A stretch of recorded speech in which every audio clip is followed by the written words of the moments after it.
یہ کہانی راجن پور کے ایک دور دراز گاؤں سے شروع ہوتی ہے، جہاں رانی نامی ایک بہت خوبصورت لڑکی رہتی تھی۔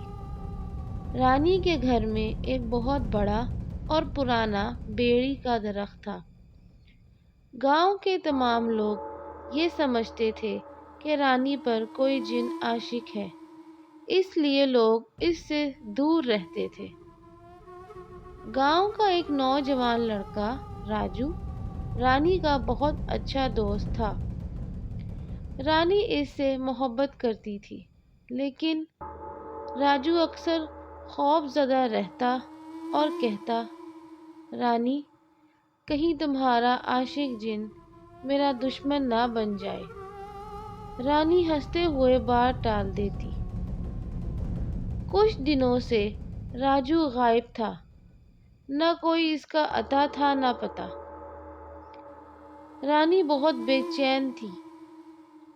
ایک رات جب وہ اپنے کمرے میں بستر پر کروٹیں بدل رہی تھی اور بہت پریشان تھی کہ اچانک اس کے کمرے کے ایک کونے میں ایک سایہ دکھا۔ اس وقت تقریباً رات کے 3 بج چکے تھے۔ وہ ڈر گئی، لیکن اگلے ہی لمحے اس کے کانوں میں سرگوشی کی آواز آئی، اگر تم میرے ساتھ چلنے پر راضی ہو تو راجو مل جائے گا۔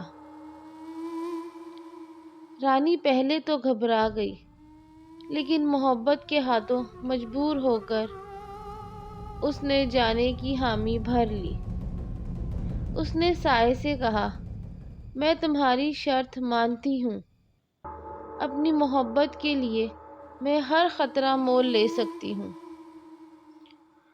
سائے نے سرگوشی کی، آنکھیں بند کرو اور 3 بار یہ کہو، اے تاریکیوں کے بادشاہ، مجھے کالی کی دہلیز پر بھیج دے۔ رانی نے آنکھیں بند کی اور ان الفاظ کو 3 بار دہرایا۔ فوراً ہی رانی گہری نیند میں چلی گئی۔ جب اس کی آنکھ کھلی تو اس نے خود کو ایک پرانے کنویں کے قریب کھڑا پایا۔ سامنے راجو کھڑا تھا، لیکن رانی کو محسوس ہوا کہ وہ کسی نادیدہ قوت کے زیر اثر ہے۔ اچانک وہاں ایک شخص گھوڑے پر سوار اس کے قریب آیا۔ وہ شکل سے گاؤں کا نمبردار لگ رہا تھا۔ نمبردار نے رانی سے کہا، اے لڑکی، تو کون ہے؟ یہاں کہاں جا رہی ہے؟